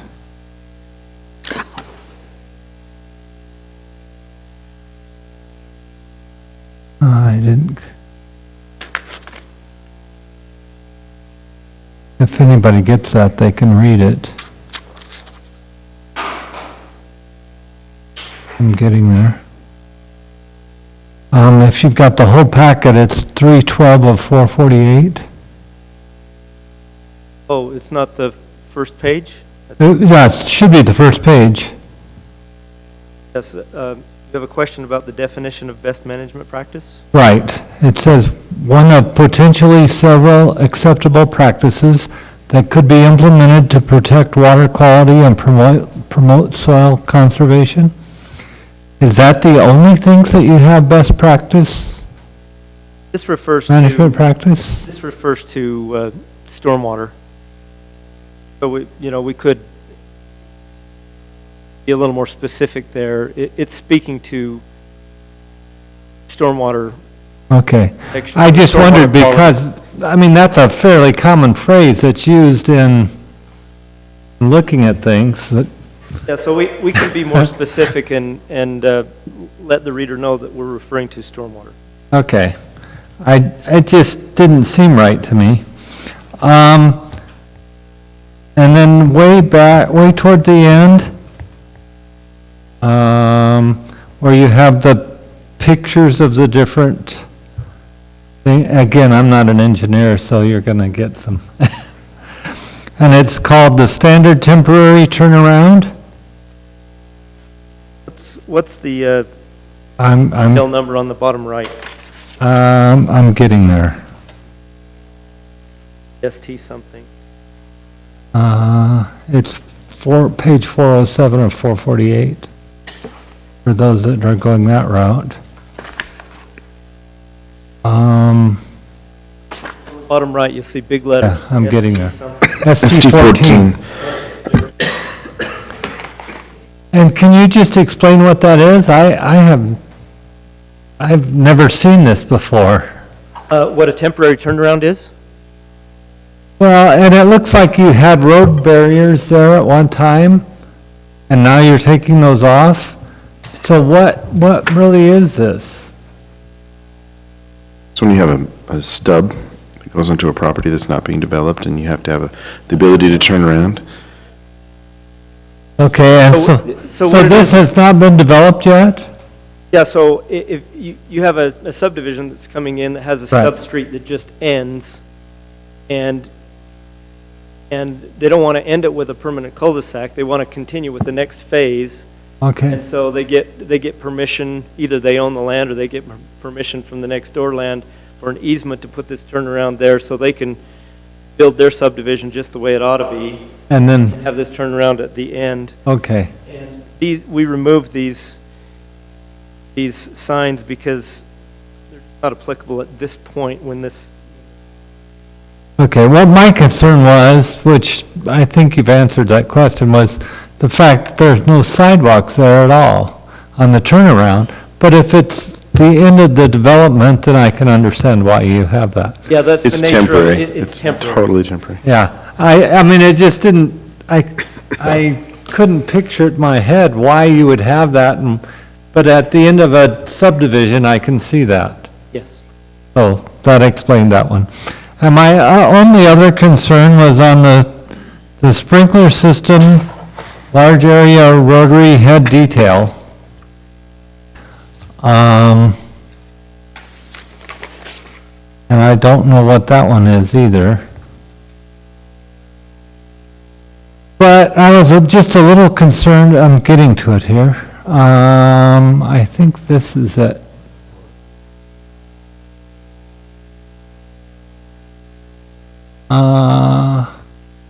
LS6? Yes, LS6. I can give it a shot here, but Well, my concern, and I realize at some points in here, you used to have, quite often, you would say it needs to be this item or something comparable, and you took that out. And I somewhat understand why you might have done that, just because that means you would have multiple different things that are similar but aren't the same within the city, and you're wanting to kind of be standardized. I suspect that's what's going on. This is a comment that came from the Parks Department, and we incorporated it. I just have a big concern that it says that it has to be a Rainbow 8005, and a lot from what Mark said is things change from one year to the next. I mean, it just doesn't seem right to say that it has to be this specific thing. Well, I think where that's coming from is, just as you mentioned it earlier, stocking and parts and all those, apparently the Parks Department is That's what they want now. working with all of these products. It just kind of seems strange. It's just standardizing. So maybe you have economies of scale, you buy 40 cases of these things and you stick them on the shelf. But if you put "or comparable," then, Well, the problem is literally when we're dealing with like Neptune Park, we actually have a video of our parks guy who carries a pocket. I mean, he's got like this pouch, and he can replace a sprinkler head in like 30 seconds. It's just amazing. The problem is not all sprinkler heads are interchangeable, and so they're very consistent with the sprinkler heads, and I had to go take a look at that because they want consistency of flow and consistency of everything. For my small yard, I had 2 different contractors installed, one in the front, one in the back, and it's a hack job, and it's horrible to try and get my parts to line up, and I'm buying multiple parts. So I can see why they'd be that way on sprinkler heads, because the rotor heads, they want to be the same, the pop-up heads, they're gonna wanna be the same, but then on the same note, you know, the technology. We have hundreds of sprinkler heads in a park. You don't want to mix those up, so. and I mean, I realize that, but I don't know, it just, I got told to buy I went to Home Depot for the same reason. The guy told me this is a comparable one, did not fit. The threads were too small, so. And even from an operation standpoint, even if they, adjusting the spray, one head works one way and one head works the other way, and our parks guys, they don't want to get to this one and try to figure out, well, let's see, I got to turn this screw on this one, and then go to the next one and got to turn a different screw on that one. And sometimes you're replacing just the guts and you gotta have it match. I mean, it just seems a little strange to me, but, I mean, I can understand that's what you're shooting for, is consistency.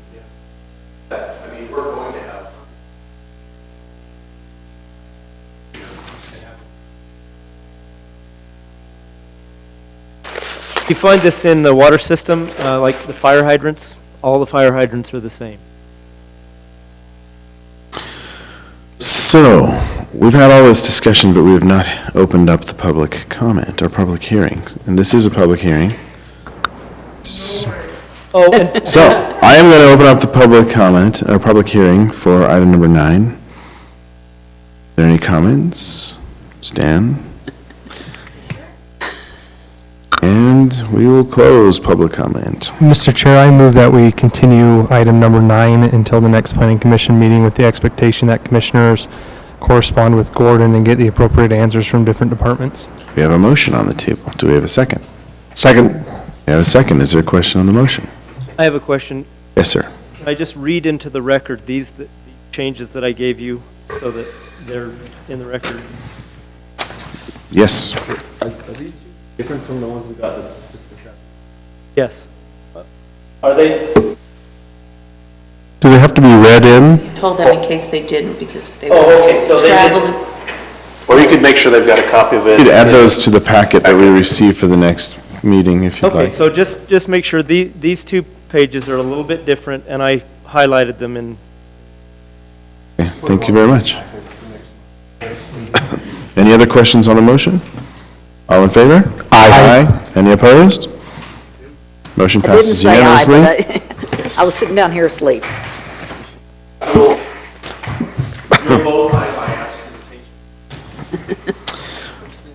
Okay, I will entertain a motion on item number 10, approval of minutes to April 27th, 2017. I actually had a change on that one. Sure. Page 9. The first and second sentences in my paragraph that were comments for Ken Kilgore seem redundant, so I think the last sentence could be deleted. You got that? Page 9? It was page 9 and... Ken Kilgore's comments? Yeah. Redundant. The second, let's see, the last sentence could be deleted. Any other changes? Here. The last sentence.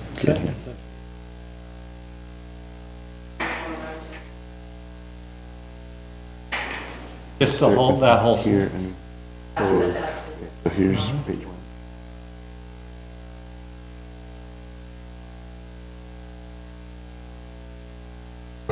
Yeah, so...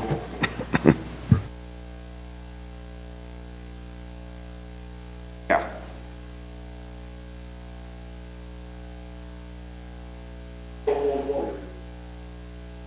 Gordon, this is your item. If we have to stay, you have to stay.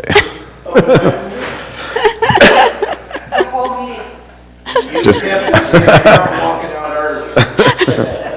The boss has spoken. I think we clocked another 50 minutes on there for him, so. You don't throw us under the bus like that. And keep that in mind, because we'll do the same to you. Just kidding. Zoom in.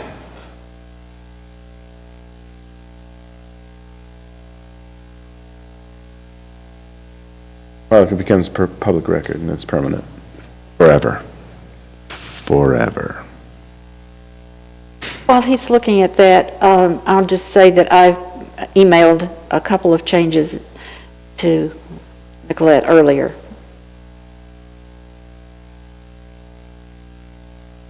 How about we just instruct her to look for any changes that are Deleting the redundant? last sentence is definitely for sure. Yeah.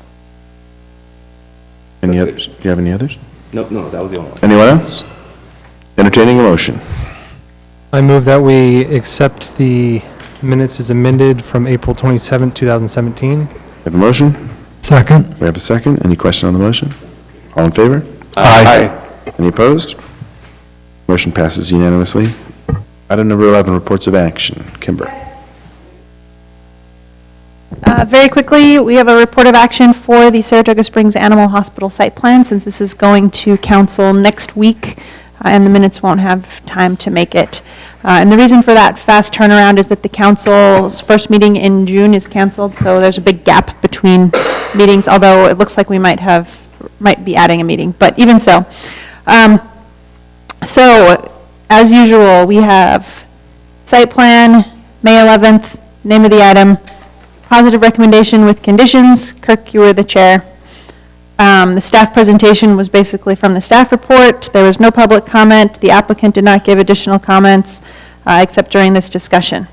Key points for the Planning Commission, parking maximums, parking reduction, and ADA parking requirements. It's kind of repeated, but it was brought up a few times. The monument sign and whether it would be shared. I'm going to scroll up here a little bit. There we go. The outstanding conditions and whether the applicant was willing and able to comply with those, and the applicant indicated yes. Whether it be possible to bank parking spaces, and then that discussion. They're just basically removing striping, so the commission moved on with the conditions in the report. And then the motion, this is from your staff report. Commissioner Chapman made the motion, positive recommendation, and then this was pulled from the staff report. And Commissioner Williamson seconded the motion, vote 7-0, and there you go. I'll entertain a motion to approve the report of action. I move that we approve the report of action for the Animal Hospital. Saratoga Springs Animal Hospital. Saratoga Springs Animal Hospital. We have a motion? Second. We have a second, yeah. Any question? All in favor? Aye. Any opposed? Motion passes unanimously. Number 12, Commissioner comments. I just have one thing, and this is mainly, I guess it's for all of us, but I had a conversation with one of my neighbors here last week, or maybe it was the week before. Their daughter's up for a pretty prestigious opportunity, and so they wanted to do a fundraiser for her down at Neptune Park, and they wanted to have food trucks come to provide food, and they've got numerous food trucks, and they all agreed to give a certain percentage of the proceeds toward the thing and whatnot. And because of our food truck regulations, we stopped them from doing it. And we told them to go to the county. And so they went to the county, and the county said, well, unless you've got essentially someone catering it for you who is a licensed caterer, you can't do it either. And so, you know, it just becomes one of those situations in which I feel like sometimes we get a little too restrictive, and in this situation, we kept a family from really having a great opportunity to raise some money and provide a really fantastic opportunity for their child, and raise some additional money. by doing nothing more than having some food trucks show up at Neptune Park for a fundraiser that they were doing there.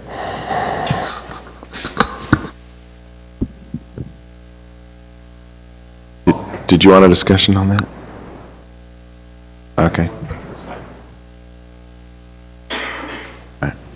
I just had one comment. The canal that runs behind Aspen Hills and through Harvest Hills last Friday night was starting to back up due to debris in the grate, and it's done that in the past. And immediately downhill is yards and basements and things. And so I had a resident contact me thinking that as a planning commissioner I know everything. So I reached out to a couple of the city council members via text. They immediately text Mark. Mark immediately got the city involved within 10 minutes. George Latham was out there on a Friday night at 9:30 at night with his pitchfork clearing the grate. They had a backhoe out there at 10:30 clearing the canal. And we were just extremely impressed with the responsiveness of the city in a moment where residents were worried about flooding in their basements. And here it is Friday night, and it was literally within 15 minutes of texting the city council, we had somebody out there helping us. And so I was extremely impressed with the responsiveness of the city, and so were the residents. So thank you, Mark. And it's moments like that where you take pride in the city and being a member of it, and attaboy. So how should that have been reported then? Is there other than I know somebody? Yeah, so you could have called the on-call Public Works number, and for those of you that don't have it, that's one that's always there. It's an emergency on-call number. It's 24/7 manned. That would have gotten the crews out there. Because it came to me, I know George lives just a few blocks away, and so we had been working with the canal company, and they said that they weren't ready to turn the water on, and so they surprised us. It was definitely on. And so it's kind of an ironic thing. It just happens sometimes like that where, no, we're not going to turn it on, and then all of a sudden, water's flowing down the canal. So it was fortuitous. I'm glad we were able to get to it. The on-call Public Works number is available 24/7, and for an emergency, that's great. If there was a flooding issue, call 911.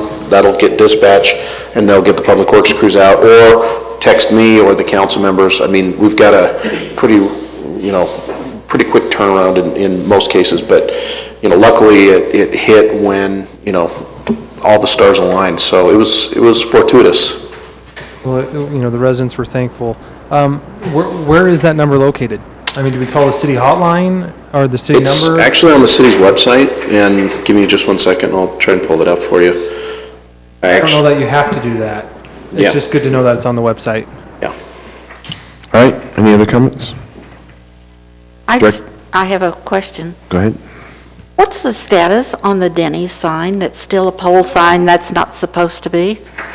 Yeah, we're following up with them on that. They were originally approved with some sort of brick as the base, and then once it hit corporate, they didn't like the brick, so they were changing materials, and they submitted a revised sign permit application to us, I want to say 3 or 4 weeks ago, and so every day I drive by and just wonder when they're going to install it. But Kara and I are keeping on it because I see it every day, and Shelley sees it every day, and I make sure to tell Shelley I'm working on it, and among other people. But yeah, that sign can't remain like that, and they are well aware of it. 404. Director's report. 6-8. So in answer to your question, this is your next agenda currently. You have a couple of Mount Saratoga items. You have a community plan amendment and village plans 1 and 2. Don't ask me details. I don't know for sure what is going on with that, but we'll get up to speed. You also have the sports complex site plan, which is just north of Legacy Farms, city initiated, and then we're going to have our, hopefully, final for this group of annexations, rezone to accompany the annexation of the UDOT property, which is next to Johansson, right along Pioneer Crossing. On the west side of 2300, south side of Pioneer. And then code amendments, we're going to have a work session on a packet of code amendments. I'm wrapping up that draft packet tomorrow, and you'll get it next week, obviously. And then we plan on having a hearing on that on your June 8th meeting. and then hopefully get it to the council by their June 20th meeting. So this is mostly cleanup, some clarifications with the big, huge overhaul that we just did, like, oh, hey, look, we had a typo there, or a misstatement there, or, oh, we accidentally deleted a sentence we didn't want to. So we're just cleaning up and putting all those down. Also, on the food truck issue, there are some amendments coming because of some state legislation that just passed for food trucks. Some of the things that we're requiring for them, we can't require. And that actually leads to answering your question to some extent, which is, the city council has, looked at food trucks, and they're pretty much prohibited in residential areas unless they're part of a city event, because otherwise the city parks are either they're clogging up the street and we get complaints, or they're using a city park for a private event, which has been the issue. But the other issue is that per this new legislation, we can't require background checks for operators within residential areas of these food trucks, whereas we can for ice cream trucks. It's kind of weird. They broke them apart because the ice cream trucks are usually driving around neighborhoods. And so that's kind of been a concern of having them allowed in parks and in residential areas unless they're part of a city event where the city's vetting them. Because there are, they're being part of a city event, we can do a little bit more with it. So those are some of the things going on with food trucks as well. Go ahead, Mark. If I could, I want to take a second and go back to Hayden's comments. This is a tough one because we get a lot of requests as a city for us to partner with people for what could be great causes. But the challenge that we have is we can't participate with every good cause. We can't help with every fun run, with every 5K, with every single situation where people are asking for help. It's a big deal. And so a few years ago, we actually created a policy that governs our participation with special events and which special events we'll get involved with and which ones we won't. And so that's kind of where the council's already given us policy direction on how we should participate. Because you've got to remember, every time we partner with an event, we're using taxpayer dollars to help facilitate that event. And so, it almost becomes, if the city participates with everything, then there's no control on the amount of spending that is going into essentially private fundraisers for private individuals. And so it's a very difficult line to walk, and as a council, they've established a policy. I'm not in any way trying to say the council's policy is a shield for us. It is a fiduciary responsibility that we have as a community to say we can't support everything, and we have to draw the line and say this is truly a city event. Almost, I would say absolutely monthly, we get requests to participate with a 5K, with some sort of a fundraiser for some great cause. And that's not an appropriate use of governmental funds. And so it's tough and it's heartbreaking, and we feel sympathy for these people, but neither myself nor the council should be releasing city funds and city resources to benefit private individuals, because that's ultimately not the proper role of what we should be doing. And so I sincerely appreciate this one. We tried to communicate with them, we tried to work it out. The best solution for that particular case is if they can move the food truck event onto private property, then we don't have any problem with that, and the food trucks are allowed to come. The problem is you have to find private property that would allow for that. So if they can find that private property, they can move forward with their event, they can do that, and we as a city are not sponsoring it, and it still complies with all the city codes and all of those different components. And we gave them that direction advice, but fundamentally there are certain sets of things that are in place that prevent it. So Kimber's going to jump in, but at city parks, that triggers the city's sponsorship. So just to clarify that, they can have the food trucks as a caterer on a private event, but they can't be selling to the public at a private event on private property. So it's kind of a fine line, and we're actually being kind of told that interpretation might not work anymore, and if we're going to prohibit them in residential areas, the zoning still applies, that we still may have to prevent them, because we can't make that distinction. So it's kind of a fuzzy thing we're figuring out the new legislation as we go. So. Or if they just said everybody's invited to my private event. Well, the difference is, are people coming and paying for that event right there, or is the person paying for it as a caterer where it's within an enclosed event with a limit, you know? I don't think you would invite the whole city and then you pay for everybody, Heck no. right? You never know. I mean, you are very generous, so especially if it involves pizza in an oven in the back. My time is valuable. Is there anything else before I finish the director's report? No?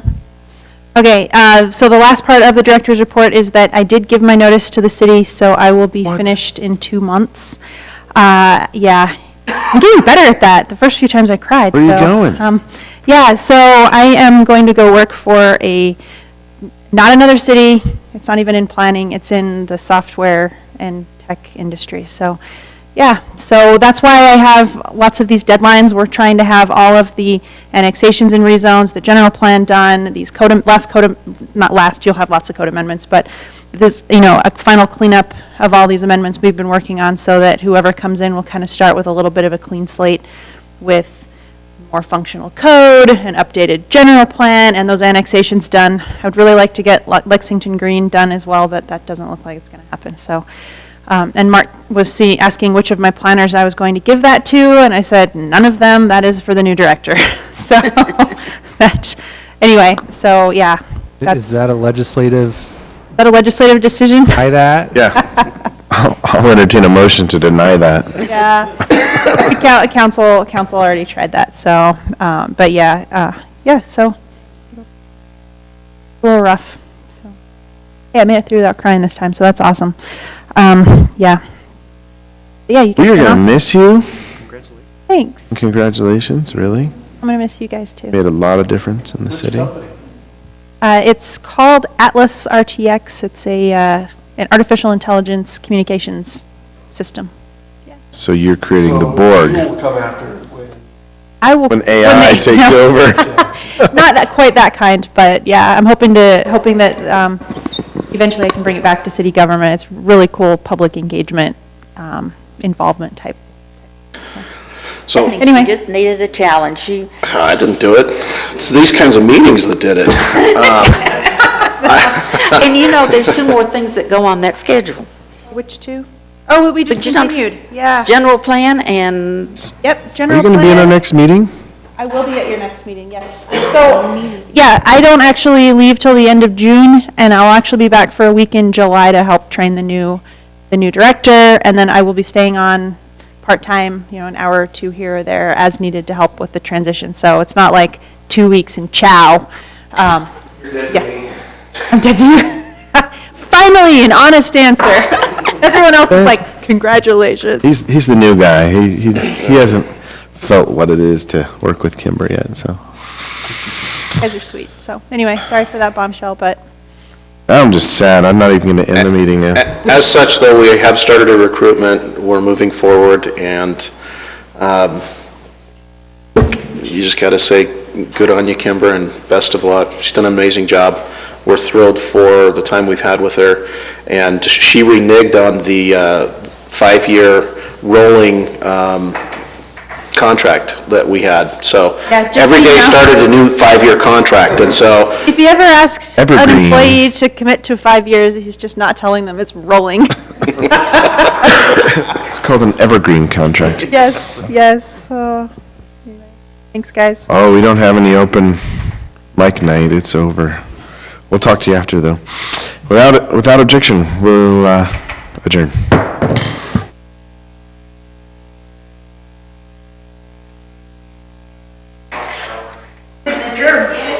I would like to say before this body, this is probably the best planning director that I have ever witnessed in my 50 years of being this. Why don't you say that in public next meeting? I'm going to do that. Okay, coordinate next meeting.